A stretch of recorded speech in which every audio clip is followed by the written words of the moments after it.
কৃষ্ণা, কৃষ্ণা, কৃষ্ণা তুই ঠিক আছিস তো? তারা কথা বলার চেষ্টা করিস। আমি জানি তোর খুব কষ্ট হচ্ছে। কোথায় কষ্ট হচ্ছে বল আমাকে? গলায় কষ্ট হচ্ছে না মা? কিচ্ছু হবে না, সব ঠিক হয়ে যাবে।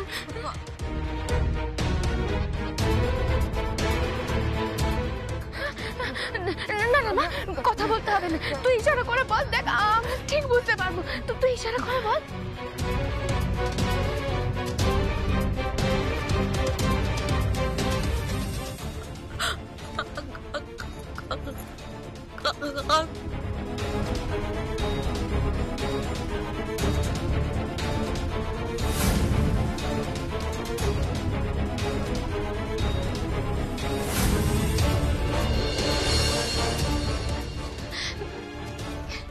গাইবি তো মা, তুই গান গাইবি তো? তুই একদম ভাববি না, তুই ঠিক গাইবি। তোর মা বলছে তুই গাইবি, চিন্তা করিস না।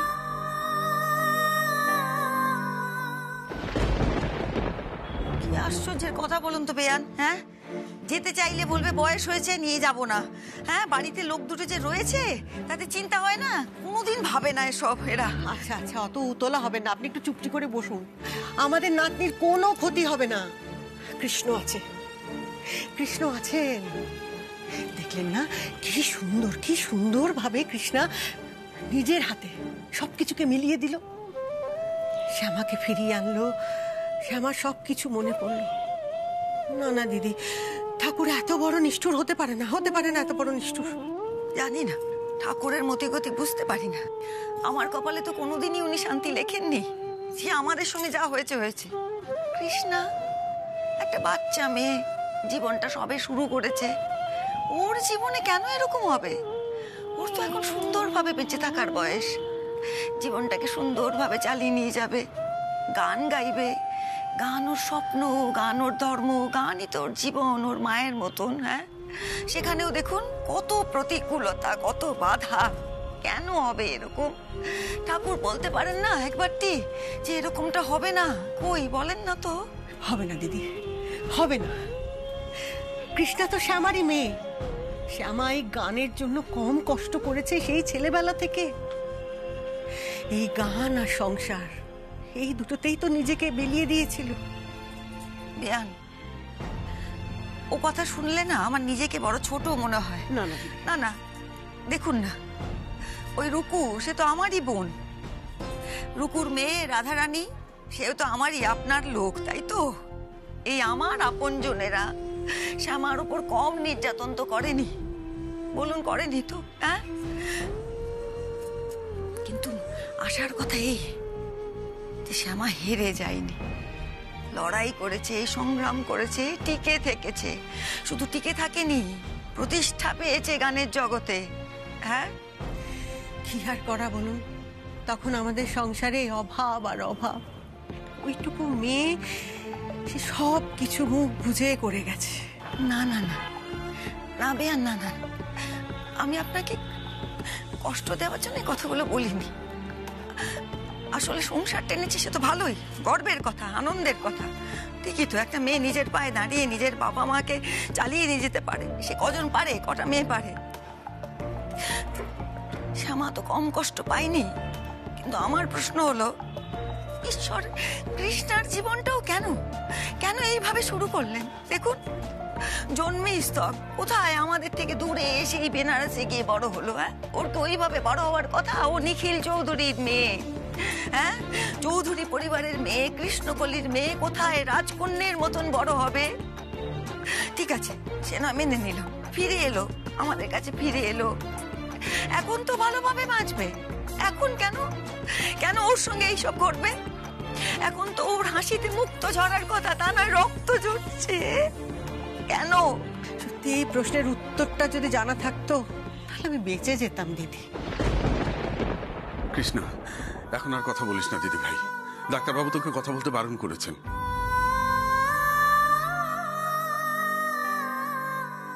শোন না কৃষ্ণা, বাইরে অ্যাম্বুলেন্স দাঁড়িয়ে আছে, আমরা তোকে কলকাতার একটা বড় হসপিটালে নিয়ে যাব। তুই ঠিক সুস্থ হয়ে যাবে, তারপরে যত ইচ্ছে কথা বলিস, কিন্তু এখন কথা বলিস না প্লিজ।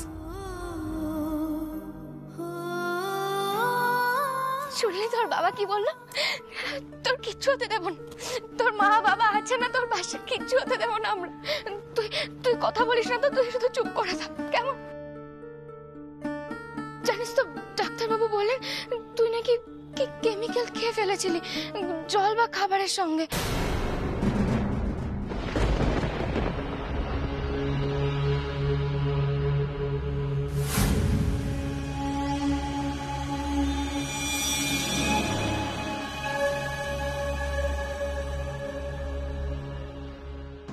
হেই, বাকি টাকাটা দিন। ভালো তো কেস বাদিয়েছিস, গিয়ে দেখে এলাম। এই ফালতু কথা বলে না আমার সময় নষ্ট করবেন না, বাকি টাকাটা দিন তো তাড়াতাড়ি। হ্যাঁ রে, বোনকে পুরো ওষুধটাই খাইয়ে দিয়েছিস? দেখলাম মুখ থেকে এরকম গল গল করে রক্ত বেরোচ্ছে।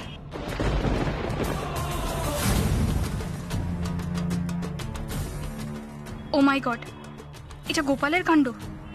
কি খাইয়েছিল ও কৃষ্ণাকে? টাকা পেলে সব করতে পারিস বল, নিজের বোনেরও এত বড় ক্ষতি করে দিতে পারিস? পারি, টাকার জন্য আরো অনেক কিছু করতে পারি। তুই আমার দলেই আছিস। নে নে, এবার তুই তোরটা বুঝে নে, আর আমিও আমারটা বুঝে নিচ্ছি।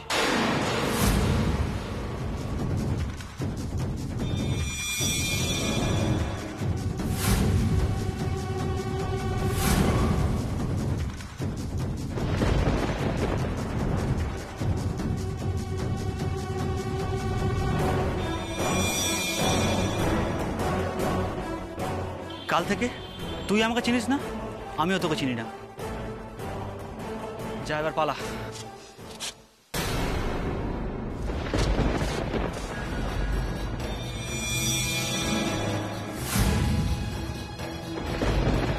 এই কি একটা আওয়াজ হলো না? এই দাঁড়া দাঁড়া, তুই বাড়ি থেকে এসছিস না? কেউ তোকে ফলো করে আসেনি তো?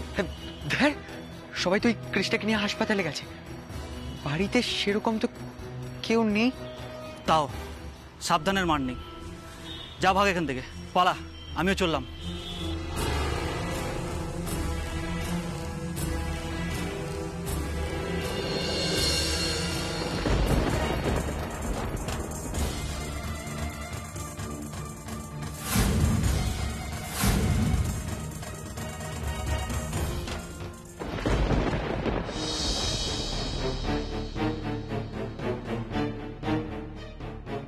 না না মা, আমরা জানি তো তুই ইচ্ছা করে এরকম করতেই পারিস না।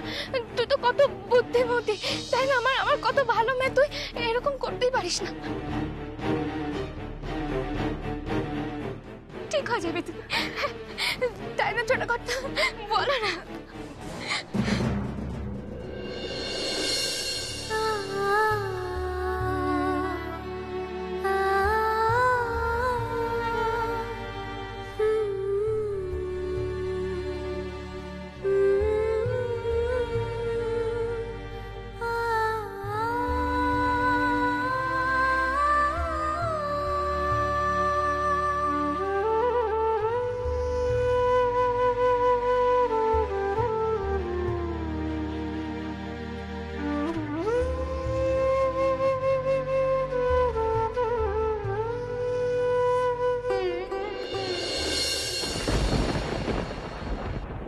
কষ্ট করলে তবেই কেষ্ট পাওয়া যায়। আমার মেয়েটা শ্যামা খুব কষ্ট করেছে, সারা জীবন কষ্ট করে যাচ্ছে। তাই জন্য নিখিলের মতো অত ভালো বর পেল, আপনাদের পাশে পেয়েছে। সত্যি বড় ভাগ্য আমার মেয়েটার।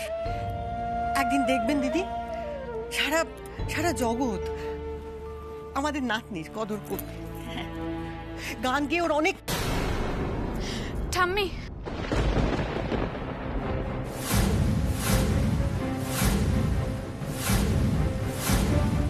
ও দিদি ভাই, এ কি হাঁপাচ্ছ কেন? কোথায় গিয়েছিলে? কি হয়েছে? আমি তো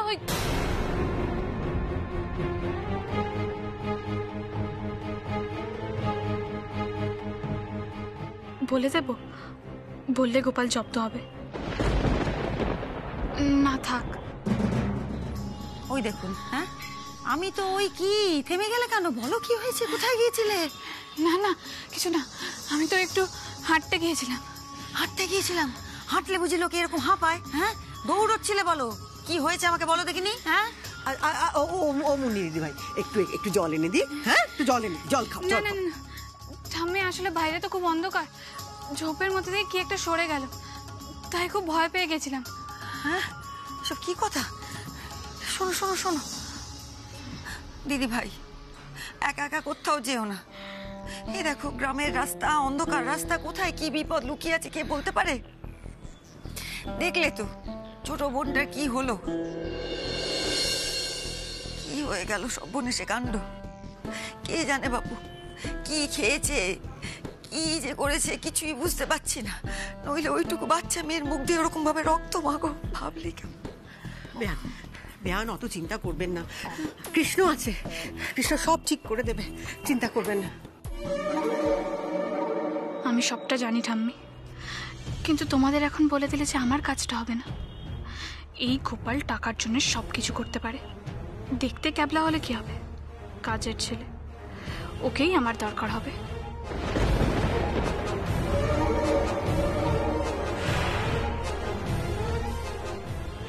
তাই এক্ষুনি আমি কাউকে কিচ্ছু বলবো না। টাকার জন্য যে নিজের বোনকে ওষুধ খাইয়ে মুখ থেকে রক্ত বের করতে পারে, সে আরো অনেক কিছু করতে পারে। আর তার প্রুফও আমার কাছে আছে, একমাত্র আমার কাছে।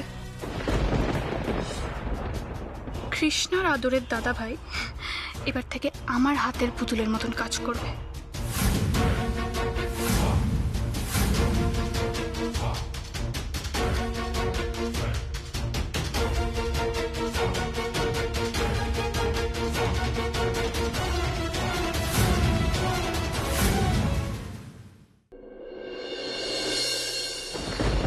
কি বলছো সৃজন?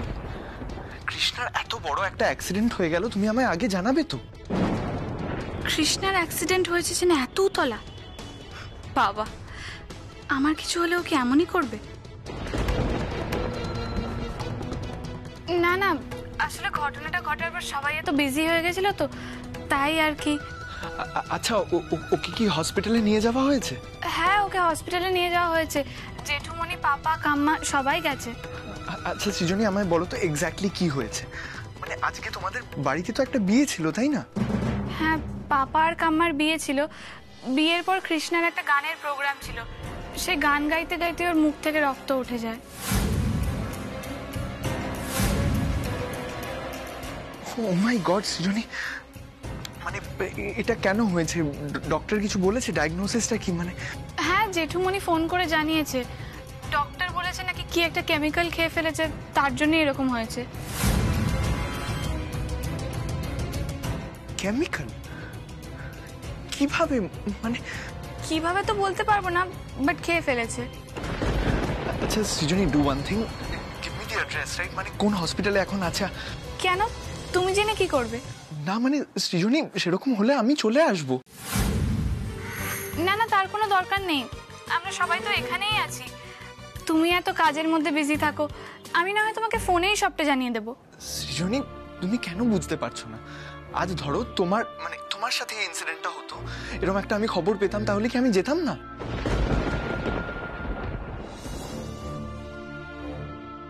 ও, তুমি আসতে বুঝি? অফকোর্স সৃজনী, আমি নিশ্চয়ই যেতাম। না না, আসলে আমার বারণ করার আরো একটা রিজন ছিল। আমার বাড়ির লোকেরা তো জানে না তুমি আমাদের কিভাবে সাহায্য করেছো, তাই যদি কেউ কিছু ভাবে।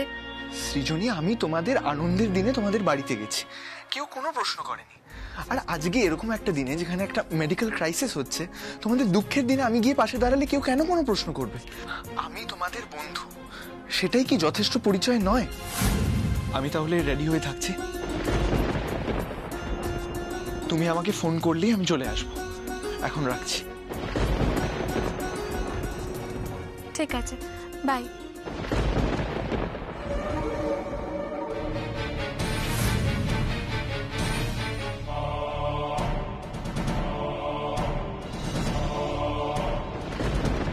গান গাইবি তো তুই? নিশ্চয়ই গাইবি। তোর মা কত জোর দিয়ে বললো শুনলি না? গান গাইবি তুই কৃষ্ণা, সঙ্গীতের মহাযুদ্ধে তুই গান গাইবি, কিন্তু তার আগে তোকে সুস্থ হয়ে উঠতে হবে। এই দেখ না, আমরা সবাই আছি, তোর মা আছে, বাড়ির সবাই আছে, সবাই তোর পাশে আছে কৃষ্ণা, একদম মন খারাপ করিস না। হ্যাঁ রে মা কৃষ্ণা, আমরা সবাই তোর পাশে আছি। তুই গান না গাইলে যে তোর মায়ের গলা দিয়েও কোনোদিনও সুর বের হবে না।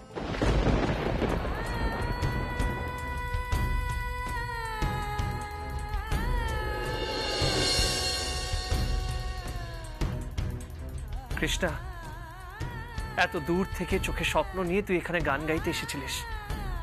তুই যদি গান গাইতে না পারিস তাহলে তো সঙ্গীতের মহাযুদ্ধের লস। একদম চিন্তা করিস না, তুই গান গাইবি, আর তার জন্য যা করার আমি করব, তোর বাবা করবে, দেখে নিস তুই।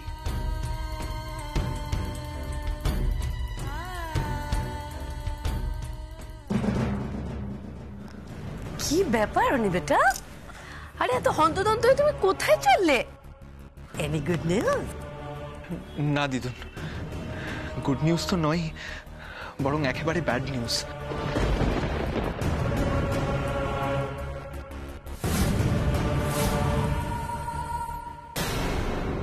Bad news? কার কি হয়েছে অনিবেটা? তোমার কোনো বন্ধুর সমস্যা হয়েছে? হ্যাঁ কাকিয়া, যার সমস্যা তাকে তোমরা চেনো, ইনফ্যাক্ট তার পুরো ফ্যামিলিকেই তোমরা চেনো।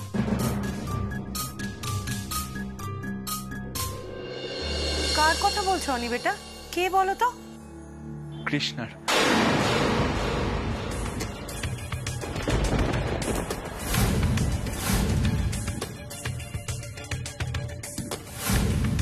কৃষ্ণা মানে নিখিল চৌধুরীর মেয়ে, যে সঙ্গীতের মহাযুদ্ধে গান গাইতে এসেছিল? হুমা, ওর আবার কি হলো? ও তো একটা বাচ্চা মেয়ে। এক্স্যাক্টলি জানি না কাকিয়া, ওর মায়ের স্মৃতি ফেরানোর জন্য আজকে ওর মা বাবার একটা বিয়ের আয়োজন করানো হয়েছিল। বাবা মায়ের বিয়ে? না মানে এই বয়সে বিয়ে মানে? হ্যাঁ দিদুন, সেটা মানে পার্ট অফ ট্রিটমেন্ট বলা যায়, কিন্তু ওখানেই গান গাইতে গিয়ে কৃষ্ণার গলা থেকে রক্ত উঠে এসেছিল।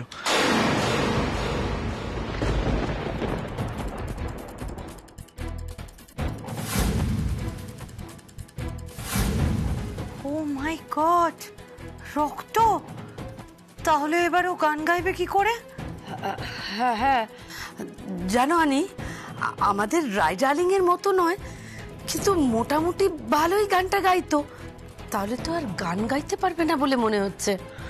না দিদুন, আই রিয়েলি হোপ নট। কৃষ্ণার মা বাবা ওকে হসপিটালে নিয়ে গেছেন। কৃষ্ণা? কি হয়েছে কৃষ্ণা? দাদা ভাই, কৃষ্ণা কিন্তু আমার এনিমি, তোকে তো আমি বলেছিলাম, ও আমাকে মারবে বলেছিল। মারবে বলেছিল কৃষ্ণা? হ্যাঁ, আমি তো তোকে আগে বলেইছিলাম। দেখ বনি, তোদের মধ্যে এক্স্যাক্টলি কি হয়েছে আমি জানি না, কিন্তু এটা বিলিভ করা আমার পক্ষে খুব, মানে কৃষ্ণা খুবই শান্ত ধরনের মেয়ে। আগের দিনও আমি দেখেছিলাম ওর ড্রিঙ্কে কেউ অ্যালকোহল মিশিয়ে ওকে মাতাল করে দিয়েছিল। আজকেও শুনলাম ওকে কেউ কোনো কেমিক্যাল খাইয়ে দিয়েছে। আমার তো মনে হচ্ছে কেউ কম্পিটিশন থেকে ওকে সরানোর জন্য ওর সাথে এরকম বারবার করছে।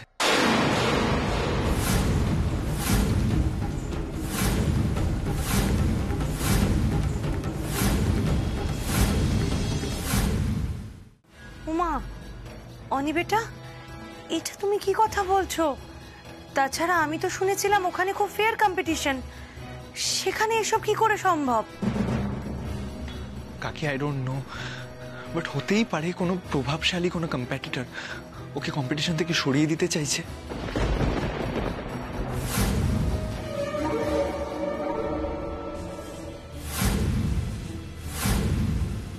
দেখ দাদা ভাই, ওর কে ক্ষতি করবে? আমি তো অ্যাটলিস্ট কোনো ক্ষতি করিনি না। আমি তো তোকে বুঝিয়েছিলাম যে ওর স্ট্যাটাস আর আমাদের স্ট্যাটাসের মধ্যে অনেক তফাৎ আছে। বনি, তুই যদি শুধু সেটাই করে থাকিস তাহলে সেটাও তুই খুব বড় ভুল করেছিস।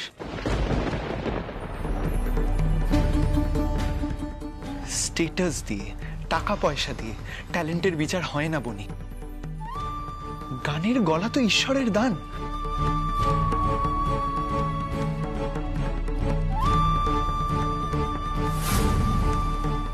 এনিওয়ে কাকিয়া, এখন আমি আসছি। ওমা অনি বেটা, তুমি এত রাতে কোথায় যাচ্ছ? ওর মা বাবা জেঠু ওকে নিয়ে শহরে আসছে শুনলাম। আমি দেখি গিয়ে আগে থেকে কোনো ব্যবস্থা করে রাখতে পারি কিনা। এক মিনিট অনি, ওর গ্রাম মানে তোর মায়ের গ্রাম তাই তো? আরে সেটা তো আমাদেরও পুরনো গ্রাম, এবং ধরো যা ডিস্টেন্স ওটা, এখনো যদি ওরা গ্রাম থেকে বেরোয় কলকাতা আস্তে আস্তে সকাল হয়ে যাবে বাবা। তুমি সকালে যেও। আর তাছাড়া অনি বেটা, ওর মা তো সব ভুলে টুলে গেছে, কি করতে কি করবে, তাই ঠিক। ও না কাকিয়া, এত খারাপ নিউজের মধ্যে আর ভালো নিউজটা বলা হয়নি। ওর মায়ের স্মৃতি ফিরে এসেছে।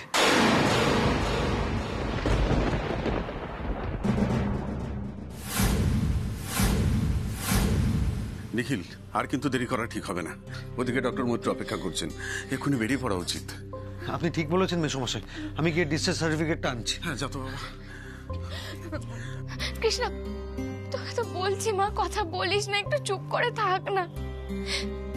তুই কি কোনোদিন আমার কথা শুনবি না বলতো?